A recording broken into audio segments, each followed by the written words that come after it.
Hi friends, welcome back to our channel. అందరూ ఎలా ఉన్నారు? బాగున్నారా? నేను బాగున్నానండి. ఈరోజు మళ్ళీ ఒక మంచి బ్లాగ్తో మీ ముందుకైతే వచ్చేసాను. ఈరోజు మా క్రోకరీ యూనిట్ని సర్దుదామని అయితే అనుకుంటున్నా. ఇది డైనింగ్ ఏరియాలో ఉంటుంది.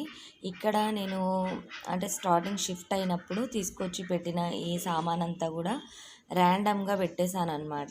ఏంటంటే ఒక్కొక్క బాక్స్ ఓపెన్ చేసినప్పుడు ఇవన్నీ గ్లాస్ కలెక్షన్ కదా, ఇక అందాజుగా నేనేం చేశాను, తర్వాత సర్దుకోవచ్చు అన్నట్టుగా ఇదిగోండి ఈ గ్లాస్ చూసారా, ఇది నేను కిచెన్లో వాడుకునే గ్లాసు. ఇది తీసుకొచ్చి ఇక్కడ పెట్టేశాను. అలానే ఈ షెల్ఫ్లో ఫ్లవర్ పాట్స్ అంటే డెకరేషన్కి వాడుకునే కొన్ని థింగ్స్ అన్నీ కూడా ఇందులోనే ఉన్నాయి అన్నమాట. కొన్ని మాత్రం నేను గ్లాస్ జార్స్ మాత్రం సపరేట్గా ఒక బాక్స్లో ప్యాక్ చేయించుకొని తెచ్చుకున్నాను. అవి మాత్రం సపరేట్గా ఒకవైపు సర్దుకున్నాను.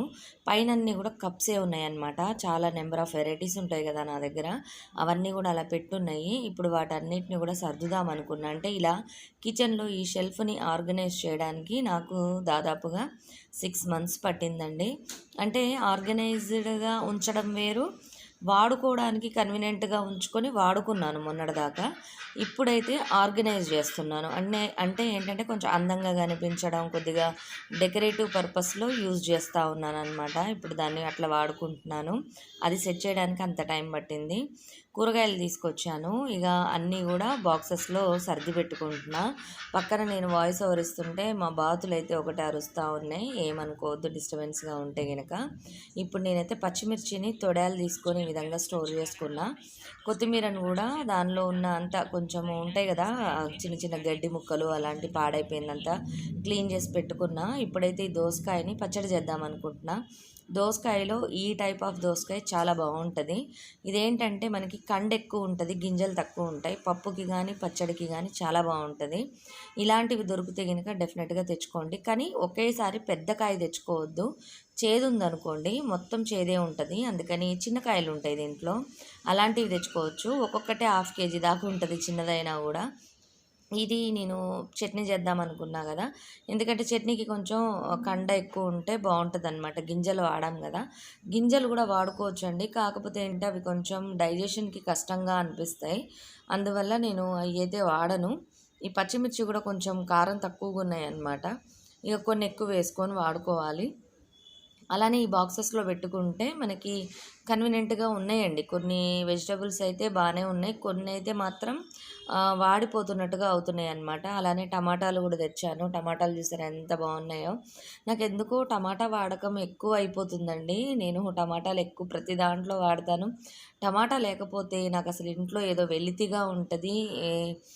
అంటే ఇక ఏమి తోచదనమాట టమాటా లేకపోతే. ఎందుకంటే ఇక్కడ పాలు తోడేశాను, అవి కూడా అందులో పెట్టాను అనమాట టిఫిన్ బాక్స్లో. అదే చెప్తున్నా మీకు. ఇక్కడ ఏంటంటే ఈ టమాటాలు నేను క్వాంటిటీ కూడా కొంచెం ఎక్కువ తెస్తాను. మా బాతులు కూడా ఈ టమాటాలను ఎక్కువ తింటాయి అన్నమాట వాటి ఫీల్డ్లో. ఇక రీసెంట్ టైంలో మా బాతుకి కొంచెం బాగోలేదని అయితే చెప్పాను కదా, అది కూడా నేను ఇప్పుడు వీడియోలో అయితే మీతో షేర్ చేస్తాను.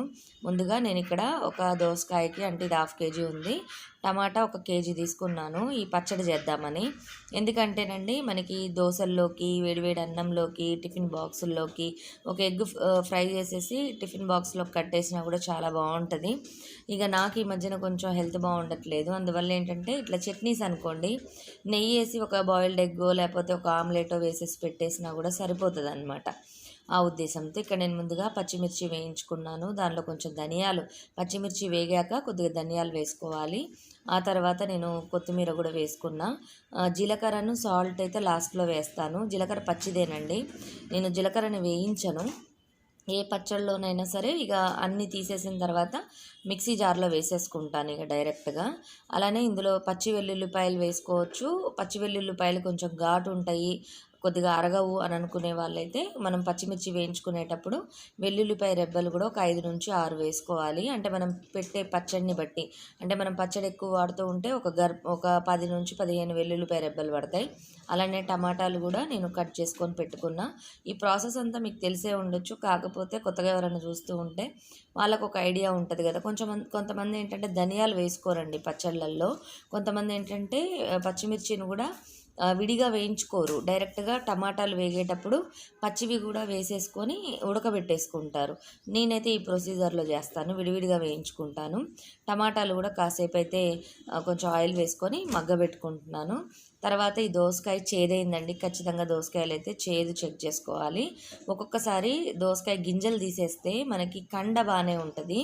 అయితే ఇక్కడ కండని టేస్ట్ చూశాను. కొన్నిసార్లు ఖచ్చితంగా మనం గింజలతో పాటు ఆ కండని కూడా చెక్ చేసుకోవాలి. ఆ కండ కూడా చేదు ఉంటుంది. అలాంటప్పుడు పచ్చడంతా చేదైపోతుంది. ఇవాళ నేను చెక్ చేశాను, కండ కొంచెం బాగానే ఉంది, చేదేం లేదు. ఒక్కోసారి మంచిగా పుల్లగా ఉంటుంది అనమాట కండ కూడా. అలాంటప్పుడు పచ్చడి ఇంకా టేస్టీగా ఉంటుంది. ఆ గింజల పార్ట్ అంతా కూడా కొంచెం లోతుగా తీసేసి గింజలు లేకుండా మొత్తం శుభ్రంగా కడిగానమాట. ఇక్కడ వీడియోలో నేను ఆ చేత్తో పట్టుకొని చేయడం కష్టంగా అనిపించి నేను చూపించలేదు. గింజల పార్ట్ కొంచెం లోతుగా మనము కట్ చేసుకొని కడిగి శుభ్రంగా ఇట్లా ముక్కలు అయితే కట్ చేసుకోవాలి. లేదు మీకు నేనైతే మిక్సీలో పడతాను, అందుకని కొంచెం పెద్ద ముక్కలే కట్ చేశాను. లేదు అంటే మీరు టమాటా పచ్చళ్ళలో సన్నగా మనకి చిన్న చిన్న ఉల్లిపాయలాగా కట్ చేసుకొని కూడా ముక్కలు వేసుకోవచ్చు. అప్పుడు మీకు తినేటప్పుడు పులుపుని పీల్చుకుంటాయి అన్నమాట. నెక్స్ట్ డేకి టమాటా పులుపుని ఇంకా అవి మంచిగా క్రంచీగా తగులుతూ చాలా బాగుంటాయి. చిన్న ముక్కలైతే పిల్లలు కూడా తెలియకుండానే తినేస్తారు. ఇంత పెద్ద ముక్కలు అనుకోండి తినడం కష్టం, అది కొంచెం పీల్చుకోవడం కూడా కష్టం అనమాట. ఇప్పుడైతే నేను టమాటాలు మగ్గిపోయినాయి, దీనిలో చింతపండు వేసుకోవాలి. ఇదిగోండి కొంచెం చింతపండు వేస్తున్నా. నార్మల్గా నేను టమాటా పచ్చడి చేసేటప్పుడు అంటే పుదీనా వేసి టమాటా పచ్చడి చేసేటప్పుడు చింతపండు వేయనండి. చింతపండు వేస్తే వెగట్ అనిపిస్తుంది.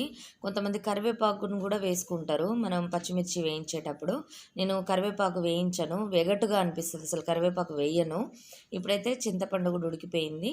ఉడికిన తర్వాత కాసేపు చల్లారబెట్టుకోవాలి. ఇప్పుడు ఇందులో నేను కొన్ని పచ్చి వెల్లుల్లిపాయలు కూడా వేసుకొని జీలకర్ర కూడా వేసుకున్నా, మిక్సీ పట్టుకుంటున్నా ఫస్ట్ చిన్న జార్లో. ఎందుకంటే ధనియాలు మెత్తగా మెదగాలండి. కొంతమంది ఏమో కొంచెం మెదగపోయినా కచ్చా పచ్చాగానే పెట్టుకుంటారు.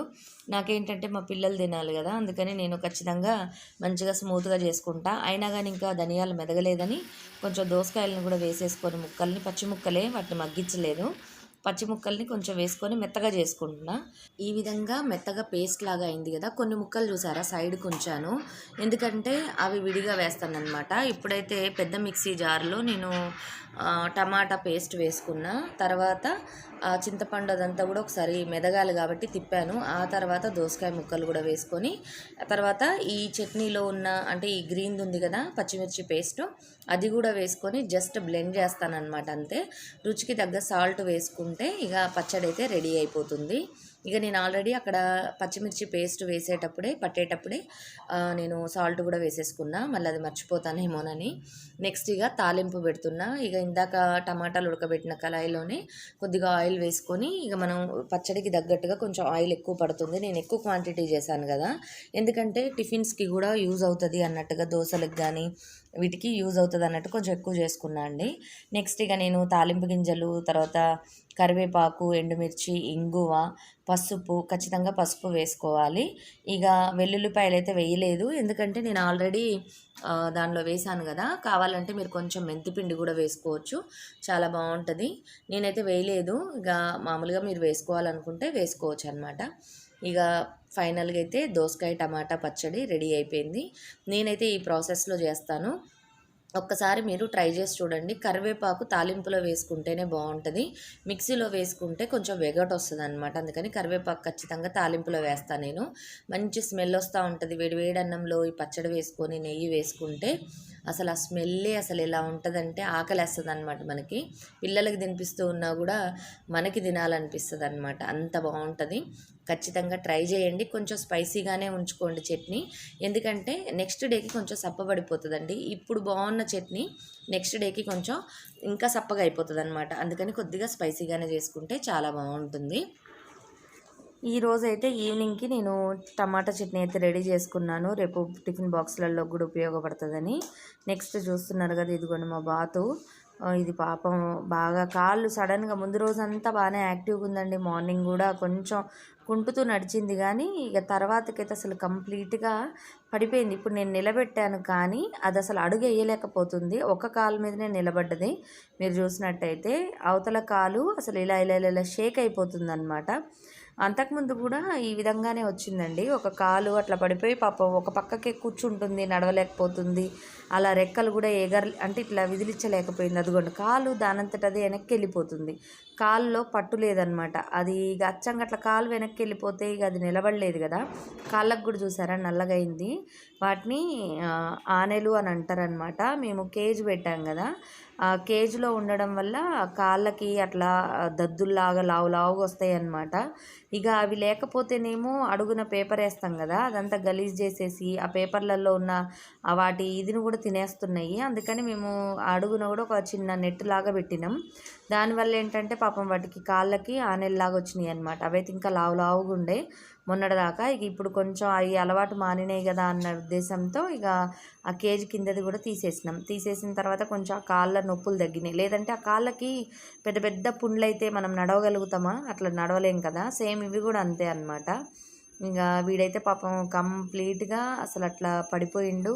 ఇక తన్మయ్ అయితే ఒకటే ఏడుస్తూ ఉంది. అసలు ఇక తన్మయ్ని ఆపడం నా వల్ల కాలేదండి.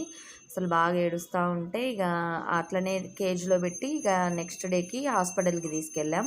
ఎందుకంటే ఆ రోజు ఈవినింగ్ చూసానమాట నేను. ఇంకా అప్పటికి ఏంటంటే హాస్పిటల్స్ తీసి ఉండవు, 5 వరకే డాక్టర్స్ ఉంటారు.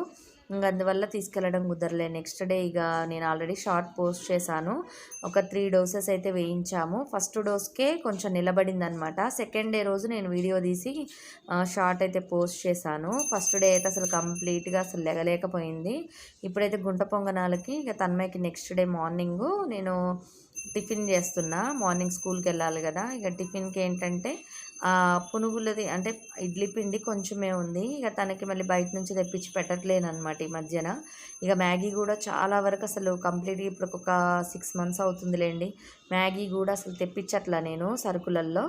ఇక అయినంత వరకు ఇడ్లీ, దోశ, ఉప్మా ఇటువంటివే పెడుతున్నా అనమాట. ఆ కొంచెంలో నేనేం చేశానంటే కొద్దిగా ఇడ్లీ పిండే కాబట్టి కొంచెం మైదా పిండి కొద్దిగా ఒక 1 స్పూను, ఒక 1 స్పూను బియ్య పిండి కూడా కలిపి కొంచెం కలిపితే అప్పుడు మనకి కొద్దిగా లిక్విడ్గానే కదా గుంట పొంగనాలు చేస్తాము. అప్పుడు తనకి సెట్ అయిందనమాట. ఇక తన వరకు టిఫిన్ వచ్చింది. ఇంకా చూసారు కదా గిన్నెలో పిండి గింతంత ఉందన్నమాట. ఇక దాంతో మాకు టిఫిన్ లేదు. ఇక మేము డైరెక్ట్గా వంట చేసేసి తినేసి హాస్పిటల్కి వెళ్దాము, చీజ్ గారిని తీసుకొని వెళ్ళాలి కదా అనేసి అయితే అనుకున్నామన్నమాట. ఇక హాస్పిటల్ నుంచి వచ్చిన తర్వాత ఇక నేను సరుకులు అవి ఉంటే కొన్ని అన్నీ చెరిగి ఏంటంటేనండి డీమార్ట్లో మనం తెచ్చుకునేటప్పుడు ఈ పల్లీలలో ఒక్కొక్కసారి బొంబాయి రవ్వ, ఒక్కొక్కసారి ఇడ్లీ రవ్వ అలా ఉంటున్నాయి.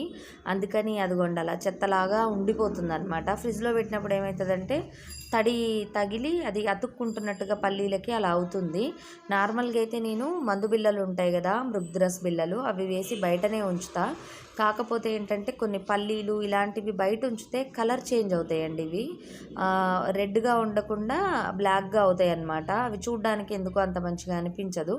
అందుకని పల్లీలు కానీ పుట్నాలు కూడా అంతే, టేస్ట్ మారిపోతాయి. అందుకని పల్లీలు, పుట్నాలు నేను ఫ్రిడ్జ్లో పెట్టుకుంటాను. నార్మల్గా మనము అంటే ఎక్కువ రోజులు వాడతాం కాబట్టి, అదే నార్మల్గా మనము వాడుకునేటట్టయితే అంటే వెంటనే అయిపోజేసుకునేటట్టయితే కనుక మీరు ఆ బిళ్ళలు వేసుకోవచ్చు. అప్పుడు మీకు ఇబ్బంది ఉండదు. నేనైతే పుట్నాలు కొంచెం తక్కువ వాడతాను.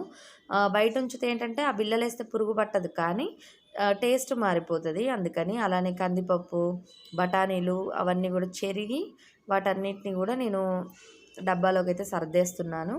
ఇంతే ఫ్రెండ్స్ ఈ వీడియో. మరిన్ని మంచి వీడియోస్తో మీ ముందు ఉంటాను. Bye bye, see you.